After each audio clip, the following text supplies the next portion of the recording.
The day my father called me uneducated and worthless in front of our entire family was supposed to be one of the happiest days of his life. Instead, it became the day everything he believed about me shattered. The dining room glittered with crystal glasses and expensive decorations. My father, Richard Hayes, was celebrating his 60th birthday. Politicians, business owners, lawyers, and investors filled the room.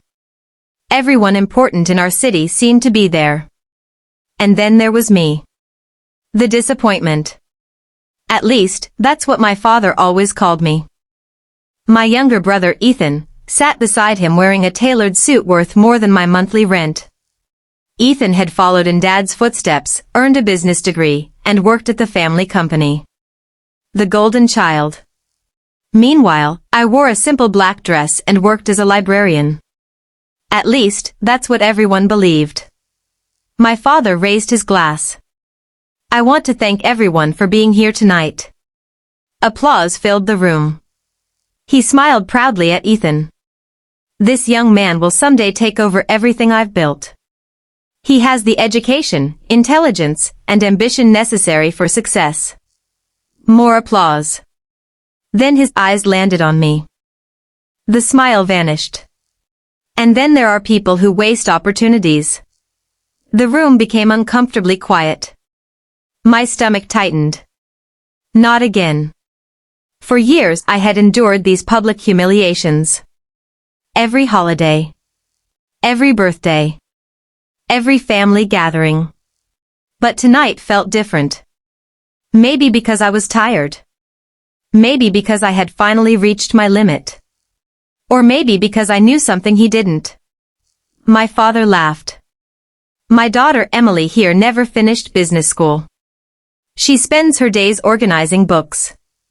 Several guests chuckled politely. Heat flooded my face. Richard wasn't done. Some people are born with every advantage and still choose mediocrity. The laughter grew louder. My mother stared at her plate. Ethan looked away. Nobody defended me. Nobody ever did. My father lifted his wine. To success and to learning from failure. The room erupted with cheers. Something inside me broke. Slowly, I stood. The room fell silent. My father smirked. What? Are you upset? I looked directly into his eyes. No. His smile widened.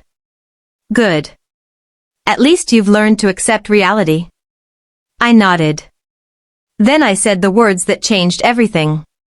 You have no idea who I really am. The smirk disappeared. What does that mean? I reached into my purse and placed a small envelope on the table. Every eye followed the movement. My father frowned. What is this? Open it. The room became silent enough to hear breathing. Richard opened the envelope. His expression changed instantly.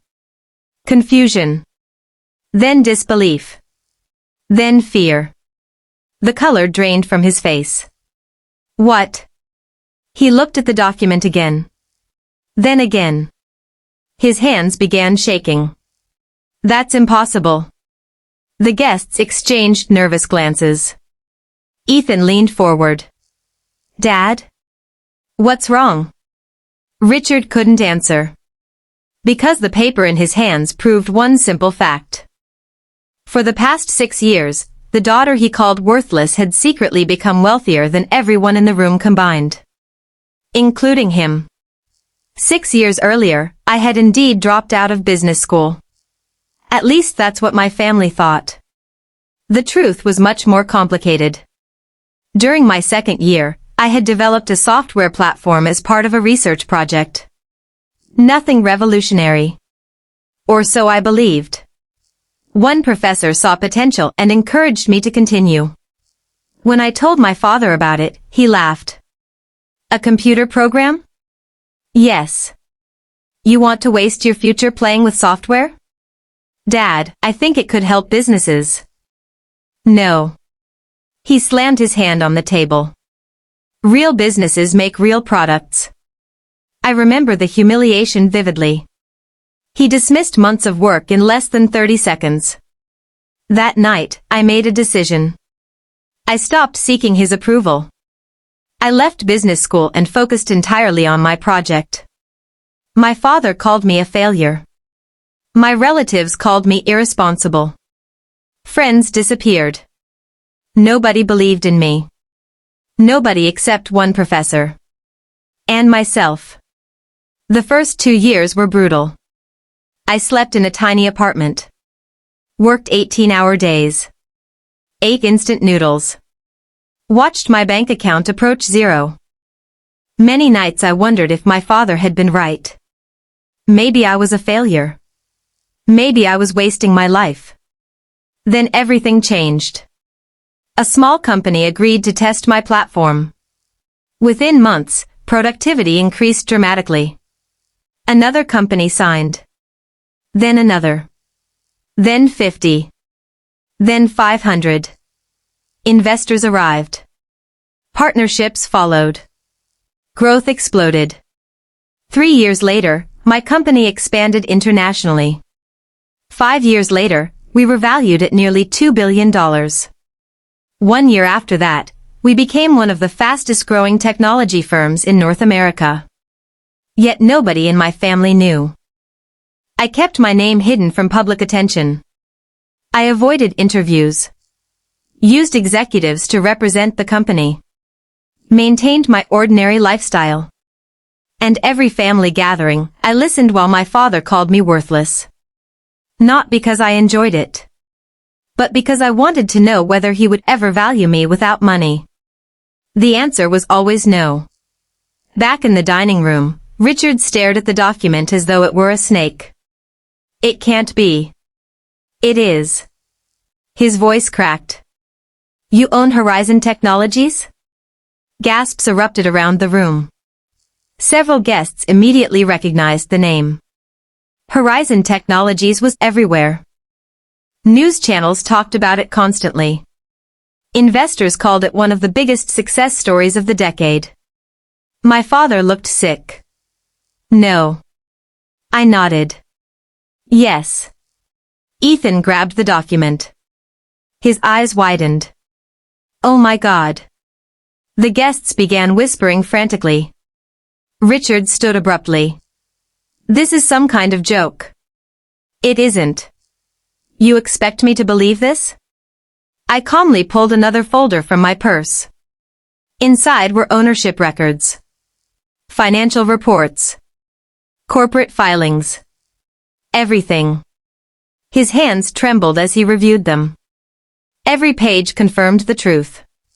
The daughter he mocked. The daughter he pitied. The daughter he considered a failure. Was worth over $3 billion. And growing. The silence felt endless. Then one guest spoke. Emily Hayes is the founder? Another whispered. I had no idea. A third shook his head. She's a genius. The word hit my father harder than a punch. Genius. Not worthless. Not uneducated. Not failure. Genius. For 60 years Richard Hayes had built his identity around being the smartest person in every room. Tonight that illusion died. You lied to us. I looked at him carefully. No. Why didn't you tell me? A bitter laugh escaped my lips. Would you have listened? His mouth opened. No answer came. Because we both knew the truth. He never listened. Not once. Not when I was a child. Not when I was a teenager. Not when I begged him to believe in me. Not when I showed him my project. Not ever. He had already decided who I was. And facts never mattered. Only his opinions. For the first time in my life, I saw uncertainty in his eyes. Not anger. Not arrogance. Fear. Because his worldview was collapsing. Everything he believed about success. About intelligence. About worth. Had been wrong. My father sank back into his chair. The room remained frozen. Finally, Ethan spoke. Why keep it secret? I turned toward my brother. Because I wanted to know if my family loved me or my achievements. Nobody spoke. The answer hung in the air. Painfully obvious. I looked around the room. Every holiday, every birthday, every family event, nobody asked whether I was happy. My voice remained steady. They only asked when I planned to become successful. My mother's eyes filled with tears. I continued. Nobody cared who I was. A guest shifted uncomfortably. Another looked away. Because they knew I was right. My father suddenly stood again. Everything I did was to motivate you. I laughed. Not a happy laugh. A wounded one. Motivate me? Yes. You called me worthless. You needed discipline. You humiliated me publicly. I wanted you to succeed. The room watched the argument unfold. Years of pain finally surfacing. I stepped closer. No, Dad. His face hardened. You wanted control. The words landed like thunder. For a moment he couldn't speak. Then I continued. You didn't want a daughter. What? You wanted a reflection of yourself. Silence. You loved Ethan because he followed your plan. My brother lowered his head. You hated my choices because they weren't yours. My father's breathing became heavy. That's not true. It is. Even my mother couldn't defend him. Because everyone knew it. Everyone. The room that once admired Richard Hayes now saw him differently. Not as a successful businessman. But as a father who never recognized his own child. And that realization hurt more than any financial loss. Then something unexpected happened. My mother stood. For years she had remained silent. Years. She walked beside me. Placed a hand on my shoulder. And faced my father. She's right. Richard stared at her. What? Tears rolled down her cheeks. You never saw her. The room became still. My mother rarely challenged anyone. Especially him. Yet tonight she continued. She spent years trying to earn your approval. Richard looked stunned. Linda. You never gave it. His face crumbled. For the first time, he seemed old. Not powerful. Not intimidating. Just old. And suddenly aware of everything he had lost. A daughter.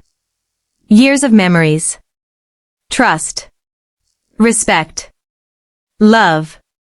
All sacrificed because his pride mattered more. The party had completely stopped. Nobody cared about birthday cake anymore. Nobody cared about speeches. They watched a family confront decades of pain. My father sat slowly. His shoulders slumped.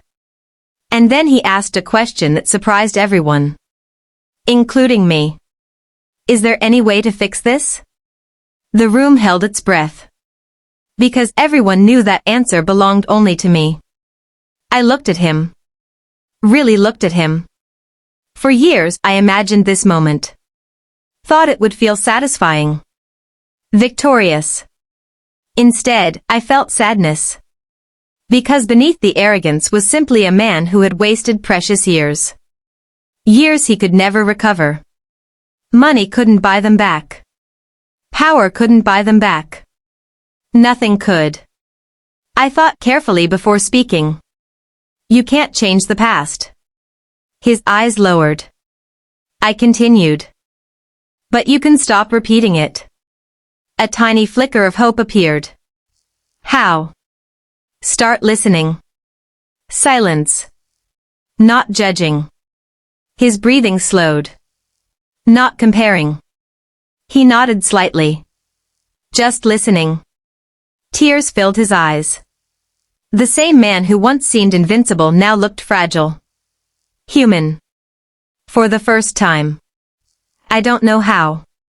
My voice softened. Then learn. The room remained quiet. Nobody mocked him. Nobody celebrated his humiliation. Because this wasn't about revenge. It never had been. It was about truth. Finally, Richard stood. He looked at the guests. Then at Ethan. Then at my mother. And finally at me. I'm sorry. The words sounded awkward. Unpracticed. But genuine. Perhaps for the first time in decades. I was wrong. Nobody moved. Nobody spoke. Because everyone understood how difficult those words were for him. He looked directly at me. I am proud of you. A lump formed in my throat. Not because I needed the validation anymore. I didn't. I had built an empire without it. But because somewhere inside me, a small wounded child had waited years to hear those words. And now they had finally arrived. Late. Very late. But real. I nodded. Nothing more. Nothing less. That night changed everything. Not because my father discovered I was wealthy. Not because the guests learned my secret. Not because headlines would eventually spread the story. It changed because for the first time, my father saw me. Not as a disappointment. Not as a reflection of his expectations. Not as a failure. But as his daughter. Months later, our relationship remained imperfect. Healing takes time. Trust takes time. But conversations replaced arguments. Questions replaced criticism. Listening replaced judgment. And one afternoon, while sitting together on his porch, my father quietly admitted something. What hurts most isn't that you're successful. I looked at him. What is it? His eyes focused on the horizon. Knowing I almost missed knowing the person you became. For a long moment neither of us spoke. Then I smiled. You didn't miss it. He looked at me. No. I shook my head. You're just arriving late. For the first time in many years, my father laughed. And this time, there was no mockery in it. Only gratitude. Because he finally understood a lesson worth more than every dollar either of us would ever earn. A person's value is not determined by degrees, titles, wealth, or other people's expectations. Sometimes the person everyone underestimates is quietly becoming the most extraordinary person in the room. And sometimes, the greatest failure isn't lacking success. It's failing to see greatness standing right in front of you.